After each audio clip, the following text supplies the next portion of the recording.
mbola voavidinao ihany fangaron-daoka dia hoe ny hena alaina sara an-tsaina raha te hihinana haricot-vert sy totokena dia ny haricot-vert vidiana dia totokena alaina sara an-tsaina amin'izao tena ny haricot-vert na ny totokena miaraka alainao sara an-tsaina daholo ahoana moa fomba hividanako haricot-vert na 10,000 raha nkaranako ary 200,000 ariary miala ny jiro miala ny rano miala ny ovatrano miala tsisy raisina intsony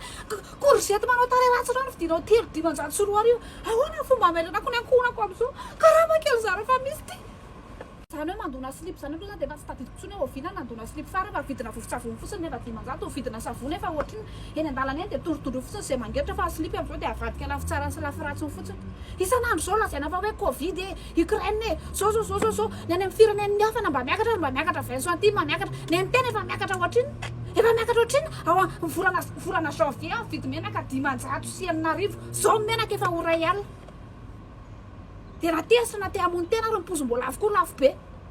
tsy problème raha akarinareo vidina to dia akaro vidina menaka akaro vidina haricot-vert tsy problème fa rehefa akarinareo vidy piainanay rehefa akarinareo ny karamanay asorinareo anenanao mihetra vitanay miaina amin'io na hividina amin'ny tokana ary ny tapotsina tody sy ny tamenaka tody fa le vola hividanana mihitsy ny tsisy fa na akarinareo daholo ary reo etanireo tsy problème ny asa tsisy ny asa zao nanao call center maty ny jiro adiny 5 very ny asa dia very ny asa ohatra ka karamainareo mitovy amin'ny DG ankinaby sy daholo ny olona rehetra 125 millions izany hitarena amin'izay resaka vidina haricot-vert sy hoe vidina société ny izany nalabaraka tena hitarena hoe tsy mahavidy menaka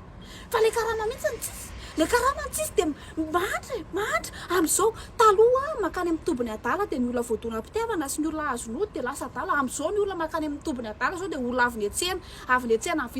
mijery vidina voatabia sy tongolo dia lasa adala dia any amin'ny tobony adala zany zao mameno ny tobony adala amin'izao za zao efa kely sisa dia andeha any ianao menimenina hoe tao be tongolo be le sambosa amin'izao na le tongolo ary tsy ao anaty sambosa tsony fa le foniny iny sisa avidinao mahasambosa anazy hatramin'izay mofakondro mba misy kadoany amin'izao mofakondro hatro mibibity tsinoa iny no vidinao ohatra iny na iny na goûté any akizy